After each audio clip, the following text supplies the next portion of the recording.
It is midnight in the Italian city of Capua in the year 73 BCE, and you are standing in the torchlit kitchen of a gladiator barracks.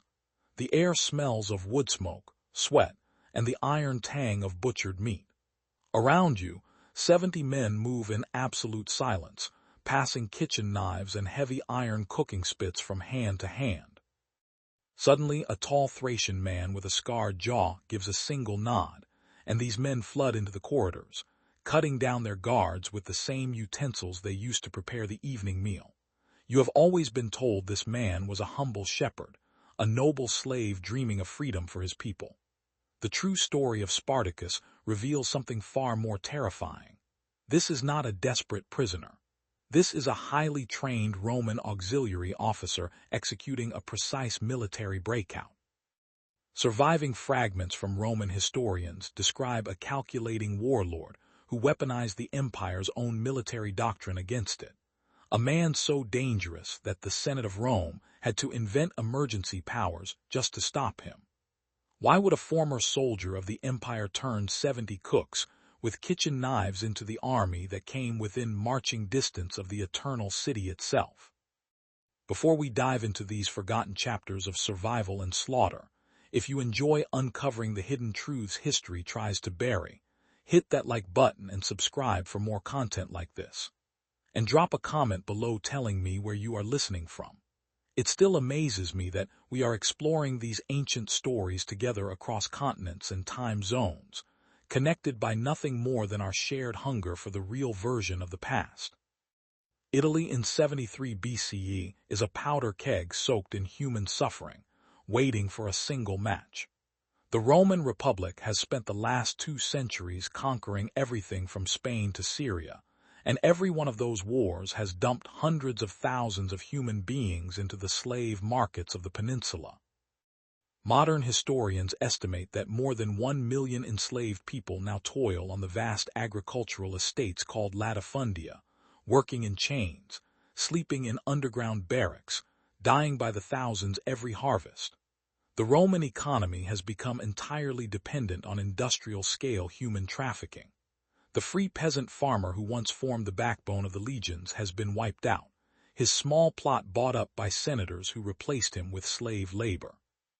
The countryside is a network of fortified villas, surrounded by armies of unpaid, branded, desperate workers. Into this nightmare walks a man named Spartacus.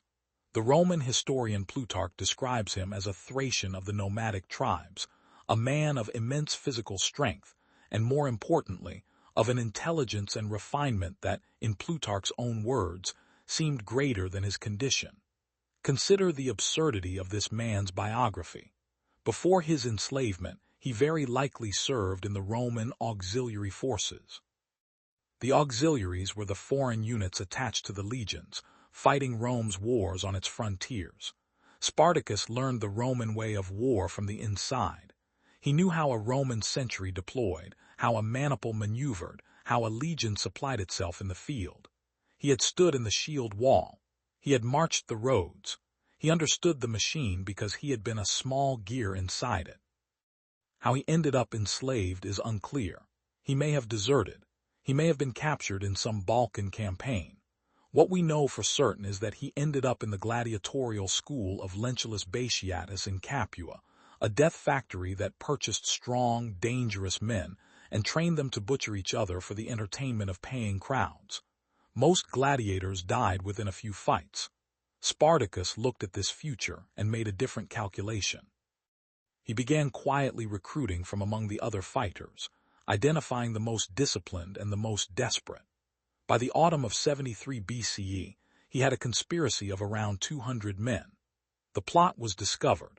Only 70 of them managed to break out that night with the kitchen utensils, but 70 trained killers led by a man who understood Roman military doctrine was already more than enough to ignite the largest slave uprising in the history of the ancient world.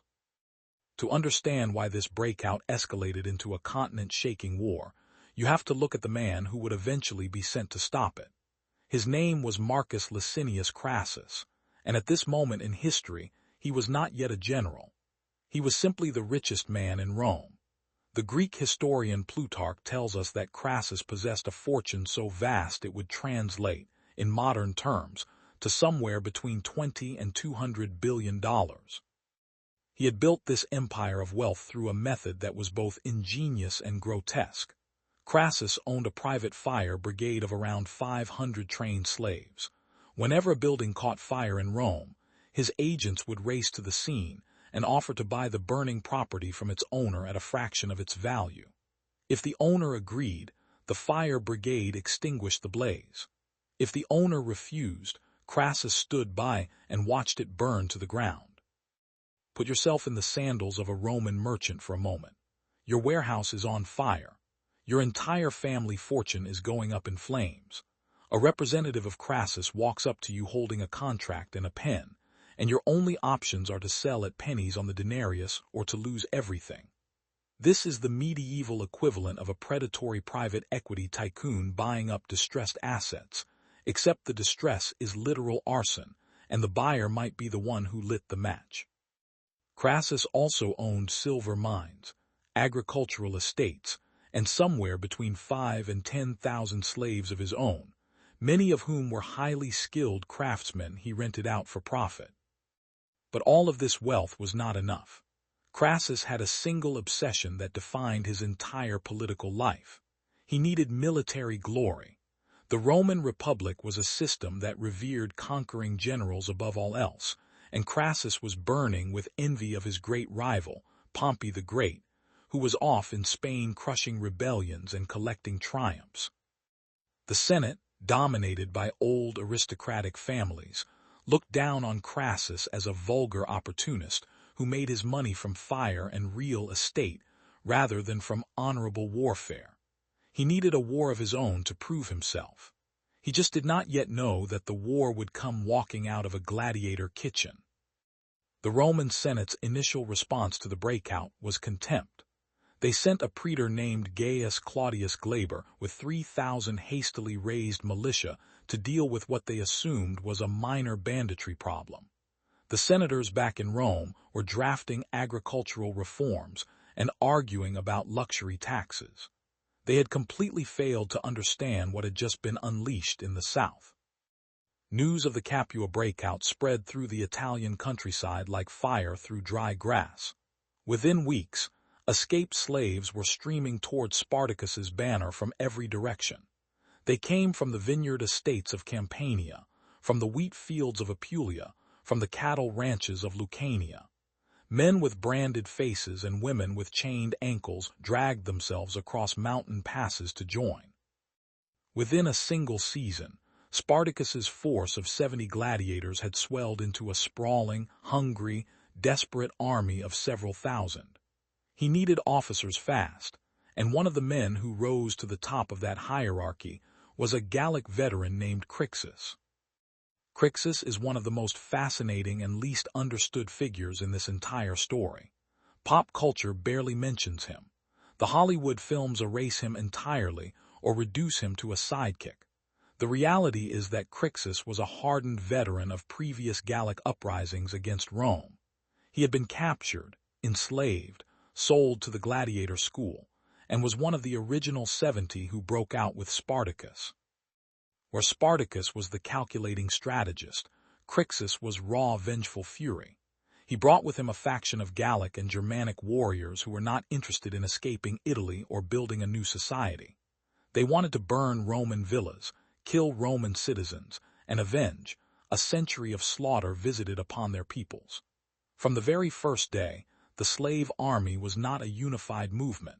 It was a coalition of rage held together by one man's leadership.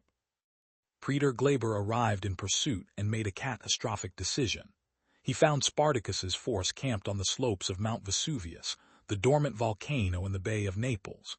Glaber blocked the only known path down the mountain and settled in to starve the rebels out. He thought he had them trapped. Picture this moment from Glaber's perspective. You are a Roman praetor with 3,000 soldiers. You have cornered a band of escaped slaves on a mountain with no water and no food. You are about to win a quick, glorious victory and return to Rome a hero. You crack open a jar of wine. You sleep deeply. What Spartacus did next is one of the most brilliant tactical improvisations in ancient warfare. He had his men climb to the wild vines that grew thick along the volcanic ridges. They cut the vines and wove them into long ropes. Then, in the dead of night, the entire force rappelled down the sheer cliff face on the opposite side of the mountain. The side Glaber had not bothered to guard, because he assumed it was impassable. They circled around the base of Vesuvius in absolute silence and emerged behind the sleeping Roman camp. The slaughter was total. The Roman historian Frontinus, who wrote a book specifically about military stratagems, describes how the rebels poured into the camp and butchered the Romans in their bedrolls. Glaber barely escaped with his life. That single ambush transformed the rebellion. The Romans had been humiliated. The slave army had captured thousands of weapons, helmets, shields, and most critically, the personal supplies and gold of an entire Praetorian force. Word of the victory spread, and the trickle of escaped slaves became a flood. Within months, Spartacus commanded somewhere between 40 and 70,000 people. The Roman Senate, finally beginning to panic, dispatched a second force under another praetor named Publius Varinius. Spartacus annihilated him too. Appian's chronicle records that Spartacus captured Varinius's own personal horse and his lictors, the ceremonial guards who symbolized Roman magisterial authority. It was a humiliation so deep that the Senate finally understood. This was not a slave revolt. This was a war. The seizure of 2 Roman armies' worth of equipment fundamentally transformed the rebellion. But equipment is only one piece of the puzzle. The real story of this insurgency, the part that gets completely lost in cinematic adaptations, is the logistical nightmare of feeding 70,000 people in motion. Modern military planners estimate that an army of that size requires roughly 200 tons of food per day. Multiply that by months, and you are looking at the agricultural output of entire provinces. Spartacus could not call upon a state treasury. He could not levy taxes. He had to feed his people through pure economic warfare. His solution was systematic and merciless. The slave army moved through the Italian countryside like a swarm of locusts, but a highly organized one. Spartacus's scouts would identify the great latifundia estates of the senatorial class, the same plantations worked by enslaved labor. The army would descend on the estate, kill or expel the Roman overseers, free the slaves who chose to join, redistribute the grain stores, slaughter the livestock for immediate consumption, and burn the villa itself to the ground. In economic terms, Spartacus was systematically destroying the productive capacity of the Roman aristocracy. Think about what this actually meant for the senators back in Rome. The men sitting in the Curia debating how to respond to the rebellion were the same men whose country estates were being torched. Their personal wealth, their slave inventories, their entire economic base in southern Italy was being annihilated village by village. Surviving fragments of the historian Sallust describe Roman senators receiving panicked letters from their estate managers, begging for reinforcements that never came. The financial bleed was catastrophic. In modern terms, Spartacus was running a campaign of asset destruction that was costing the Roman elite the equivalent of tens of billions of dollars in lost productive capacity per season. Spartacus also did something that the Roman authorities found particularly horrifying. He attempted, at least for a while, to enforce discipline on his army. The historian Appian tells us that Spartacus melted down captured gold and silver because he believed it would corrupt his soldiers and breed greed. He insisted on equal distribution of plunder. He punished rape and unnecessary cruelty within his own ranks. Whether this discipline was always enforced is debatable. The army was vast and the factions within it were vengeful, but the very attempt reveals something the Hollywood myth never captures. Spartacus was not just a fighter. He was attempting to build a functioning parallel society in motion. He was running a mobile counterstate inside the territory of the Roman Republic. By the spring of 72 BCE, the Senate could no longer pretend this was a minor problem. They dispatched the two ruling consuls of the year, Lucius Gellius Publicola and Gnaeus Cornelius Lentulus Clodianus, each commanding a full consular army of 2 legions. This was the heaviest military response Rome could mount short of recalling Pompey from Spain. 2 consular armies, roughly 40,000 professional Roman soldiers, marching in coordination to crush the slave uprising once and for all. The campaign that followed should have ended the rebellion in a matter of weeks. Instead, it became one of the most humiliating military disasters in the history of the Roman Republic. The 2 consular armies converged on the slave force in the region of Picenum in central Italy. Their strategy was textbook Roman doctrine. One consul would pin the rebels in place, while the other maneuvered to attack from the flank or rear. Spartacus would be caught in the jaws of a coordinated trap and crushed. Except Spartacus had served in the Roman auxiliaries. He knew exactly what they were going to do because he had been trained in the same playbook. Put yourself in his sandals for a moment. You are watching the 2 consular armies maneuver from a hilltop. You recognize every formation. You know the signal flags. You can predict their next deployment because you learned this doctrine from the same officers who trained these men. You are not a slave fighting Romans. You are a Roman-trained soldier fighting other Roman-trained soldiers, and you have the advantage of knowing exactly what they will do next. Spartacus made the unthinkable decision. Instead of retreating from the pincer, he attacked. He moved with terrifying speed, marching his army through the night to engage the consul Lentulus before Gellius could arrive in support. The battle was a masterpiece. Spartacus used a feigned retreat, the classic Roman maneuver, to draw Lentulus's center forward, then enveloped both flanks with his Gallic and Germanic veterans. The consular army broke. The Romans were not slaughtered in a desperate brawl. They were outmaneuvered by a commander using their own tactics against them. Lentulus fled with the survivors. Before Gellius could regroup, Spartacus was already marching toward him. The second battle was even worse for Rome. Gellius's army was caught in poor terrain, exhausted from forced marches trying to find the slave force, and was annihilated.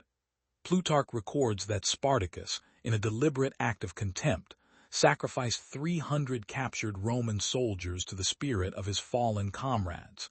He did not just want military victory. He wanted the Senate to understand that he had reversed the entire moral order of the Republic. The most shocking moment of the campaign came next. Spartacus captured the ceremonial fasces of both consuls, the bundled rods that symbolized Roman magisterial authority. These were sacred objects. No foreign enemy had captured consular fasces in living memory. The slave warlord paraded them in front of his army. Then he did something even more deliberate. According to multiple sources, Spartacus held funeral games for his fallen officers, and at these games he forced captured Roman soldiers to fight each other to the death as gladiators. The symbolism was lethal. Rome had used gladiatorial combat to entertain itself with the deaths of slaves. Spartacus was now using gladiatorial combat to ritually humiliate Rome. The Senate received this news in horror. The triumph at Picenum was complete, but the aftermath revealed the fatal cracks running through Spartacus's coalition. The Gallic and Germanic factions, led by Crixus, were intoxicated with victory. They had defeated 2 consular armies. They had butchered Roman citizens by the thousands. They had captured wealth beyond imagination. Crixus and his followers wanted to march on Rome itself. They wanted to burn the capital of the empire that had enslaved them. Spartacus disagreed. According to Appian and Plutarch, Spartacus understood something his Gallic lieutenant could not accept. The slave army could win battles, but it could not win a siege of Rome.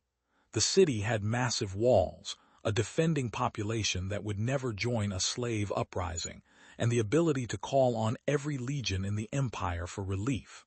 Spartacus's plan was different. He wanted to march north, cross the Alps, and disperse the army back to the homelands from which his soldiers had been stolen. Gauls would return to Gaul. Thracians would return to Thrace. Germans would return to the forests beyond the Rhine. The army would dissolve before Rome could destroy it. Crixus refused. In the autumn of 72 BCE, he broke away from the main force with roughly 30,000 men, mostly Gauls and Germans, and turned south to continue plundering. Spartacus did not stop him. He could not. The coalition was fraying, and forcing the split would only have triggered open civil war within the slave army. The consequence was immediate and catastrophic. The Senate dispatched a praetor named Quintus Arrius to deal with the splinter group. Arrius caught Crixus's force at Mount Garganus, a rocky peninsula jutting into the Adriatic. The Gauls fought ferociously, but they were now isolated from Spartacus's strategic mind and his disciplined Thracian corps. The battle was a slaughter. Crixus himself was killed. 2/3 of his force was annihilated. The survivors fled north to rejoin Spartacus, bringing with them the news that the rebellion had just lost its second most powerful commander. Spartacus's response was chilling. He held funeral games for Crixus, and at those games he forced 400 more captured Roman soldiers to fight each other to the death in matched pairs. This was not blind grief. This was a calculated psychological operation aimed at the Senate. Spartacus was sending a message that for every commander Rome killed, more Romans would die in the arena. He was weaponizing the very institution of gladiatorial combat to break Roman morale. The Senate received the news of these funeral games and finally accepted what they had been refusing to believe. The conventional military leadership of the Republic could not defeat this man. They needed someone willing to do whatever was necessary, no matter the cost in Roman lives or Roman honor. That someone was Marcus Licinius Crassus. Crassus accepted the command with terms that revealed his ambition and his ruthlessness. He demanded 6 full legions, roughly 30 to 40,000 professional soldiers, and the authority to act as an independent commander outside the normal consular structure. The Senate, having no other options, agreed. Crassus marched south in the spring of 71 BCE with one of the largest armies Rome had fielded on Italian soil in a generation. His first act as commander was directed not at Spartacus, but at his own soldiers. A subordinate officer named Mummius had been ordered to shadow the slave army without engaging. Mummius disobeyed and attacked. His force was crushed. The survivors fled back to Crassus's main camp in shame. Crassus's response is one of the most chilling acts of military discipline in Roman history. He revived an ancient and almost forgotten punishment called decimation. Decimation worked like this. Crassus took the 500 men of Mummius's command who had fled most disgracefully. He divided them into groups of 10. The men in each group drew lots. The one who drew the marked lot was then beaten to death by the other 9, by their own brothers in arms, by the men they had marched and slept and eaten with for years. 50 Roman soldiers were clubbed to death by their own comrades in front of the entire army. The historian Appian describes the scene with horror. Crassus had just executed his own men, in his own camp, with their own friends as the instrument of execution. Step inside the mind of a legionary watching this for a moment. You are standing in formation. You see 50 men you know, men you fought beside, being beaten to death by friends who have no choice in the matter. Crassus is making it absolutely clear that the consequences of failing him are worse than anything Spartacus could possibly inflict. Modern military historians describe decimation as a form of institutional terror designed to overwrite individual fear with collective fear. It worked. From that moment forward, Crassus's legions would fight Spartacus with a desperation born not of patriotism, but of pure survival instinct. Crassus then made his strategic move. He recognized that Spartacus's strength was mobility. The slave army could outmaneuver any Roman force in open country, so Crassus refused to play that game. He pushed Spartacus south, deep into the toe of the Italian peninsula, into the region of Bruttium. And then Crassus did something the Hollywood films never show. He built a wall. It was an engineering project of staggering ambition. Crassus's legions dug a ditch 15 feet deep and 15 feet wide across the entire width of the peninsula. Above the ditch, they constructed a fortified wall studded with watchtowers. The total length was approximately 60 kilometers.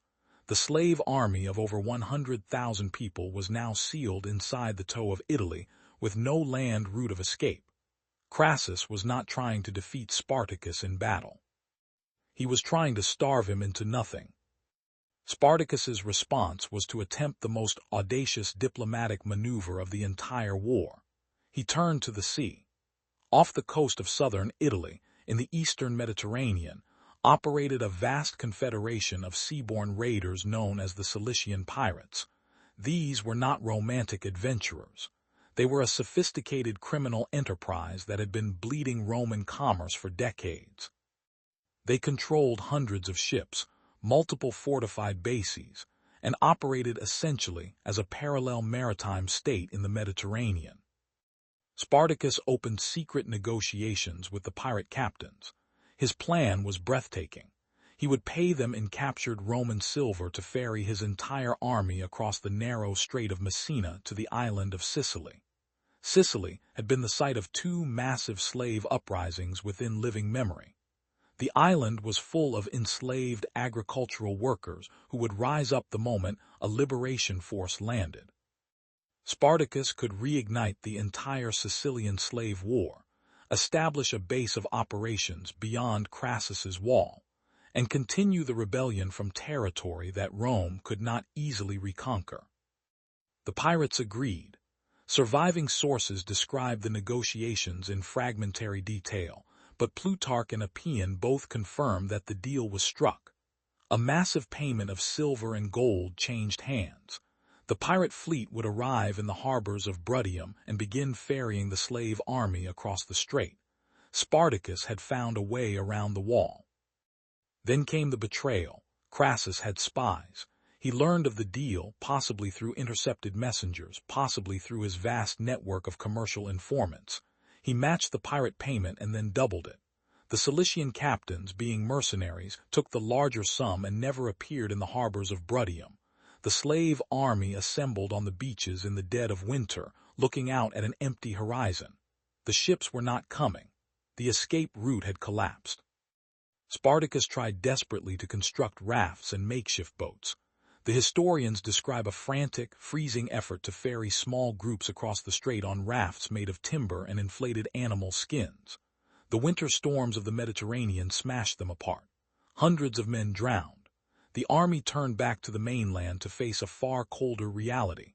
They were trapped inside Crassus's wall with no allies, no fleet, and dwindling supplies.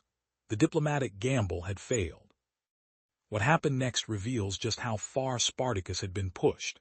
He gathered his soldiers and led a desperate night assault on Crassus's wall. According to Plutarch, the rebels filled a section of the ditch with the bodies of their own captured Roman prisoners, dead pack animals, and earth, then stormed across in the darkness. Roughly a third of the slave army broke through. Spartacus was loose again in the Italian countryside, but he had left tens of thousands of his people dying behind him.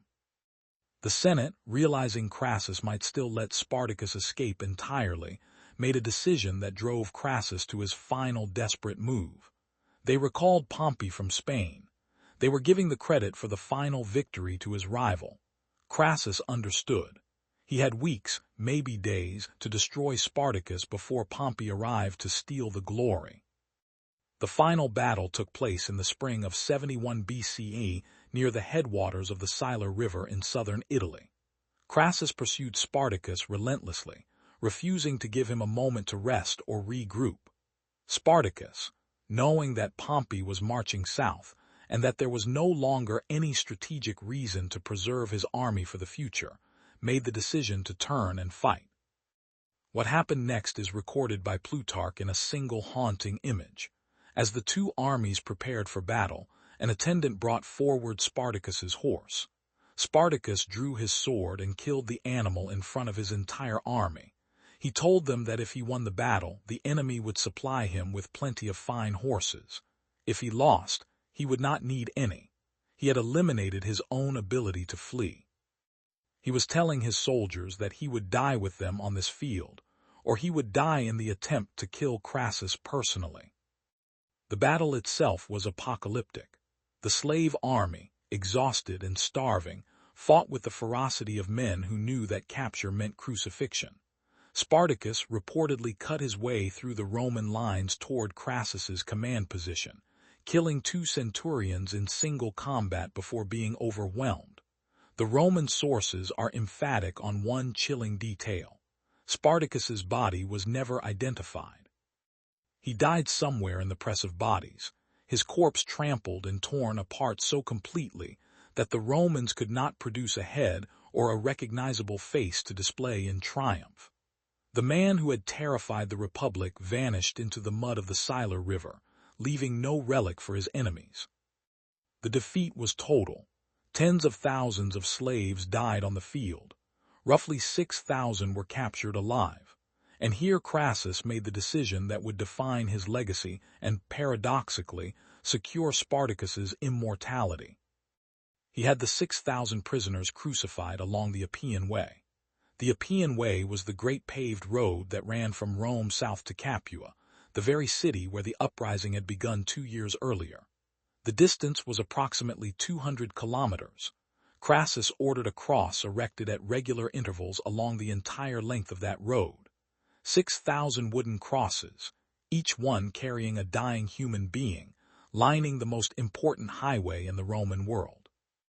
Walk that road for a moment in your imagination. You are a Roman merchant traveling from Capua to Rome in the summer of 71 BCE. You start your journey, and within the first kilometer you pass 30 crosses. Within an hour you have passed 200. Within a day's travel the bodies are still hanging. The smell carries for miles. The crows have arrived. Some of the crucified are still alive, 3 or 4 days into the execution, moaning and begging for water. You walk for a week. The crosses do not end. Crassus did not just execute 6,000 people. He turned the central artery of the Roman Republic into a 200-kilometer billboard. The message was clear and absolute. This is what happens to anyone who rebels. This is what happens to anyone who shelters a rebel. This is what happens to anyone who even imagines a world without Rome. Crassus had created what he believed would be the ultimate deterrent. The crucifixions were a calculated act of political theater designed to terrorize the slave population of Italy into permanent submission for generations. And in that calculation, Crassus made the same mistake that empires have made over and over again throughout history. He believed that maximum brutality would produce maximum compliance. Instead, he created a martyr. The 6,000 crosses did not erase Spartacus. They immortalized him. The image of a slave army that had defeated 2 consular armies, humiliated the Senate, and forced the richest man in Rome to crucify thousands of people just to feel safe. That image could not be killed by nails and timber. It could only spread. Crassus got his triumph, though the Senate downgraded it to an ovation in a final insult. He used the political capital to form the first triumvirate with Caesar and Pompey, the alliance that would destroy the Roman Republic itself within a generation. He died a few years later on a doomed expedition against the Parthian Empire, his head reportedly used as a stage prop in a Parthian theater performance. Some historians have noted the grim irony that the man who had crucified 6,000 slaves ended his own life as a piece of someone else's entertainment. But Spartacus did not die at the Scylla River. He died everywhere forever, in the imagination of every enslaved person, every revolutionary, every prisoner who has ever looked at a wall and dreamed of being on the other side of it. 2,000 years later, the name Spartacus would be invoked by German socialists, Haitian revolutionaries, American abolitionists, and slave rebels from Brazil to Russia.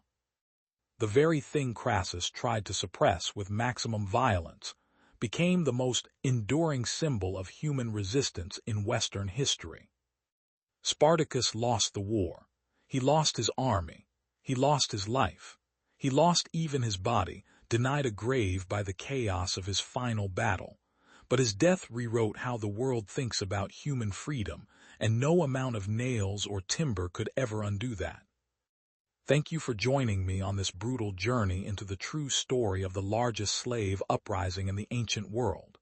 If this deep dive changed how you see the cinematic legends, please leave a like and subscribe to the channel. Which historical figure should we strip of their Hollywood myth next?